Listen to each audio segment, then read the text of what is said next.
नमस्कार, मैं विक्रम और आप देख रहे हैं लोक दर्पण। यह है हमारी नई श्रृंखला जानकारी, जहां हम बात करते हैं देश और दुनिया की महत्वपूर्ण संस्थाओं, व्यक्तियों और घटनाओं की। हर एपिसोड में हम किसी एक विषय को समझने की कोशिश करेंगे, कभी किसी संगठन को, कभी किसी विचार को, या कभी कभी ऐसे व्यक्ति या घटना को जिसने समय के साथ दुनिया की दिशा या धारणा को बदल दिया।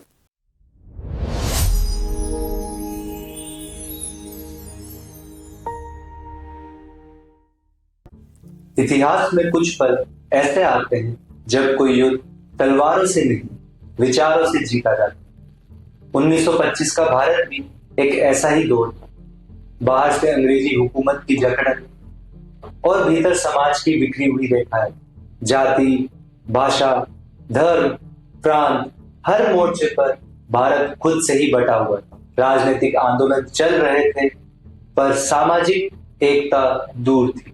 इन्हीं परिस्थितियों में नागपुर का एक युवा डॉक्टर केशव बलिराम हेडगेवार ये सवाल लेकर उठे कि क्या केवल राजनीतिक आजादी काफी है जब समाज भीतर से असंगठित है।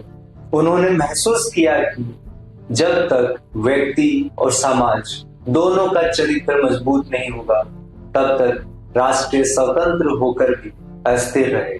कांग्रेस में सक्रिय रहते हुए उन्होंने देखा कि जन आंदोलनों के पीछे एक गहरी कमी, अनुशासन और संगठन की। और जब खिलाफत आंदोलन के समय राष्ट्रहित से ऊपर धार्मिक राजनीति हावी दिखी, तो उन्होंने कहा अब एक नई दिशा चाहिए। 27 सितंबर 1925 विजयदशमी का दिन नागपुर में एक छोटे से कमरे में 12 लोग इकट्ठे हुए। बिना नारे, बिना झंडे, बस एक साझा उद्देश्य लेकर, एक ऐसा समाज बनाना जो संगठित, चरित्रवान और आत्मविश्वासी। यही वह क्षण था जब राष्ट्रीय स्वयंसेवक संघ आरएसएस की नींव रखी गई और शुरू हुई शाखा की परंपरा। रोज 1 घंटे का प्रशिक्षण, जिसमें खेल, योग, अनुशासन और चर्चा का संगम था। शाखा केवल अभ्यास नहीं, यह आत्मनिर्माण की एक प्रक्रिया थी, जहां लक्ष्य था व्यक्ति से समाज और समाज से राष्ट्र का निर्माण।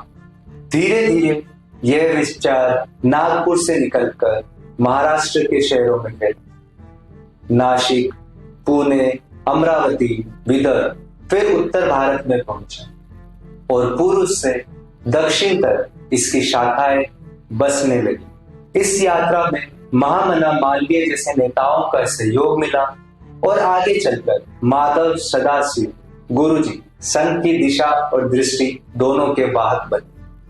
उनके नेतृत्व में आरएसएस का ढांचा स्पष्ट हुआ। केंद्र से लेकर गांव तक का संगठन और शाखा बनी इसकी आत्मा। समय बीतता गया, पर संघ का सूत्र वही रहा, व्यक्ति निर्माण से समाज निर्माण, समाज निर्माण से राष्ट्र निर्माण। 1954 दादरा और नगर हवेली यह क्षेत्र अब भी पुर्तगालियों के शासन में था, स्वतंत्र भारत का हिस्सा होकर भी पराधीन। संघ के कुछ स्वयंसेवकों ने नाना काजरेकर और सुधीर फड़के के नेतृत्व में इस क्षेत्र को मुक्त कराने की योजना बनाई। बिना किसी सरकारी आदेश, बिना हथियार, सिर्फ संगठन और साहस के बल पर यह अभियान सफल हुआ। और इस आंदोलन में कलाकार लता मंगेशकर ने पुणे में फंड रेजिंग इवेंट करके योगदान दिया। इतिहास के पन्नों में यह घटना सेवा, समर्पण और संगठन का प्रतीक बन गई। भारत के कठिन समय में भी यह संगठन पीछे नहीं रहा। 1947 का विभाजन, जहां लाखों विस्थापित हुए, वहां राहत कार्यों में स्वयंसेवक सक्रिय थे। 1962 में चीन के साथ युद्ध हुआ। 1965 और 71 में पाकिस्तान के साथ संघर्ष। हर बार सीमा के भीतर लॉजिस्टिक और राहत के मोर्चे पर आरएसएस कार्यकर्ता मौजूद रहे।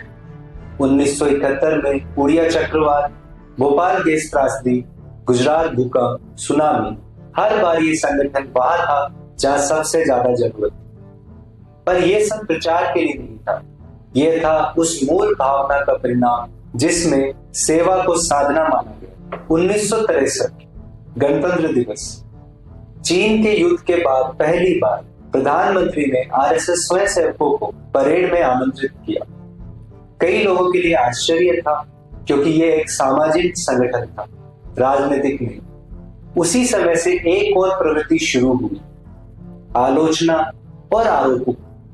संघ पर कभी भगवा ध्वज को लेकर सवाल उठे, कभी राजनीतिक प्रभाव के, और इसके स्वयंसेवक इसे सांस्कृतिक आंदोलन मानते रहे, एक वैचारिक अनुशासन की साधना। आरएसएस का कहना रहा, हम सत्ता के लिए नहीं, समाज के लिए, हम विचार के केंद्र में हैं, न दाएं न बाएं। समय के साथ यह विचार अनेक रूपों में प्रकट हुआ। शिक्षा में विद्या भारती और सरस्वती शिशु मंदिर, सेवा के क्षेत्र में सेवा भारती, महिला उत्थान में राष्ट्रीय सेविका समिति, छात्रों के लिए एबीवीपी, किसानों के लिए भारतीय किसान संघ, श्रमिकों के लिए भारतीय मजदूर संघ, संस्कृति की रक्षा में विश्व हिंदू परिषद और विदेशों में हिंदू स्वयंसेवक संघ। ये संगठन अलग अलग क्षेत्रों में काम करते हुए एक साझा सूत्र से बंधे, सेवा, संस्कार और समाज अपलिफ्टमेंट। समय के साथ संघ ने अपने विचारों को विभिन्न माध्यमों से पहुंचाया। ऑर्गेनाइजर और पांचजन्य जैसी पत्रिकाएं, देवपुत्र जैसी बाल पत्रिकाएं विचार और संस्कृति को नई पीढ़ियों तक ले गई। आज वही विचार रेडियो, टीवी और डिजिटल प्लेटफॉर्म पर भी जीवित है। यह चर्चा का केंद्र केवल राजनीति नहीं, बल्कि समाज, संस्कृति और राष्ट्रीय भाव है। आज आरएसएस केवल शाखाओं तक सीमित नहीं है, यह गांव में विकास, परिवारों में संवाद और युवाओं में चेतना जगाने का माध्यम। परिवार प्रबोधन, ग्राम विकास, पर्यावरण संरक्षण, नारी शक्ति का नेतृत्व और तकनीकी सशक्तिकरण अब इसके नए आयाम। देश के हर हिस्से में हजारों सेवा प्रकल्प चल रहे हैं, बिना प्रचार, बिना प्रतिस्पर्धा, केवल कर्म के माध्यम से। संघ से जुड़ने के लिए कोई फॉर्म नहीं, कोई शुल्क नहीं, बस एक मैदान चाहिए जहां व्यक्ति खुद को जान सके। डॉक्टर, शिक्षक, किसान, इंजीनियर सब एक ही धरातल पर खड़े। यहाँ पद नहीं, समर्पण मायने रखता। हर स्वयंसेवक वही करता है जिसमें वह श्रेष्ठ है। 100 वर्षों की यह यात्रा केवल संगठन की नहीं, विचार की यात्रा। डॉक्टर हेडगेवार ने जिस बीज को बोया था, अब वह वट वृक्ष बन चुका है। उस वट वृक्ष की हर शाखा में कोई व्यक्ति नहीं, एक मूल्य सांस ले रहा है, अनुशासन, सेवा और एकता का। जैसे उन्होंने कहा था, मैं संगठन नहीं बना रहा, मैं ऐसे मनुष्य बना रहा हूं जो स्वयं संगठन बन जाए।